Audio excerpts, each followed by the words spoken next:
ఓం నమ శివాయ. శ్రీ మాత్రే నమః. శ్రీ గురుభ్యో నమః. అందరికీ నమస్కారం అండి.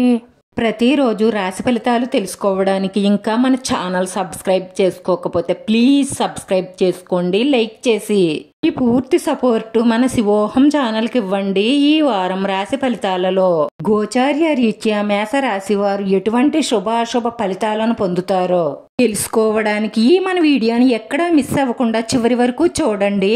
రోజు మీరు ఊహించుకునే స్త్రీతో మీ మనసులోని మాట చెప్దామని ఫిక్స్ అయిపోతారు. ఇలా చేయడానికి ఇది సరైన సమయం. ఇంకా లేట్ చేయకండి. శుభవార్తలే అందవచ్చు, అయినా సరే ఏం జరిగినా మన మంచికే అని మాత్రం గుర్తుపెట్టుకోండి. సంబంధాలలో సౌలభ్యం, శుభాలు పెరుగుతాయి. సుదీర ప్రయత్నాలు పొందుకుంటాయి. అందరినీ గౌరవిస్తూ కలుపుకుపోండి. మీకంతా శుభమే జరుగుతుంది. బడ్జెట్ను బట్టి ముందుకు సాగడంతో శక్తి, ఉత్సాహం పెరుగుతాయి. పెట్టుబడి విస్తరణ చెయ్యాలన్న ఆలోచన పెరుగుతుంది. పెద్దల మీ శ్రేయోభిలాషుల సలహాతో ముందుకు సాగండి. విజయాలు సాధిస్తారు. అవసరమైన పనులలో ఓర్పు, సహనం పాటించండి. మేలు కలుగుతుంది.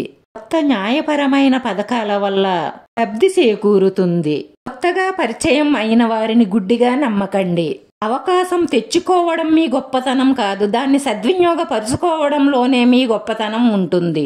ఆర్థిక విషయాలలో సహనంగా ఉండండి. భావోద్వేగాలకు దూరంగా ఉండండి. ప్రేమ, స్నేహం, మనసుకు సంబంధించిన విషయాలలో కోపంతోనూ భావోద్వేగాలతోనూ నిర్ణయం తీసుకోకండి. సంబంధాలు సరళంగా ఉండాలంటే వివాదాలకు దిగకండి. గొడవలకు ఎంత దూరంగా ఉంటే మనసుకు అంత ప్రశాంతంగా ఉంటుంది. మనసు ఎంత ప్రశాంతంగా ఉంటే ఆరోగ్యం అంత బాగుంటుంది.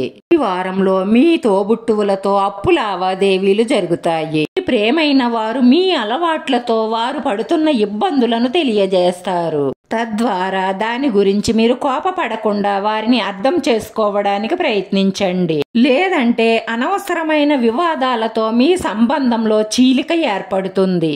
ఈ కోపాన్ని నియంత్రించుకోవడం వల్ల మీరు చేరుకోవాలనుకున్న లక్ష్యానికి త్వరగా చేరుకుంటారు.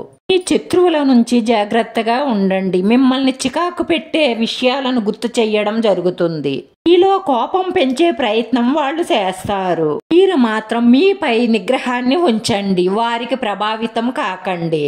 ఈ రోజు పరిహారం వచ్చేసి 2 తమలపాకులు తీసుకుని అందులో పచ్చకర్పూరం పెట్టి పొట్లం కట్టి మీ ఇష్టదైవం పాదాల దగ్గర ఉంచి మనస్ఫూర్తిగా పూజించండి. ఇలా చేయడం వల్ల మీ ఇంట్లో ఉన్న నెగటివ్ ఎనర్జీ అంతా బయటికి పోయి మీకు శాంతి, సుఖము లభిస్తాయి. వీడియో నచ్చితే లైక్ చేయండి, షేర్ చేయండి. మీ లైక్ మాకు ఎంతో విలువైంది. మీరు లైక్ చేయడం వల్ల ఈ వీడియో ఇంకొంతమందికి చేరుతుంది.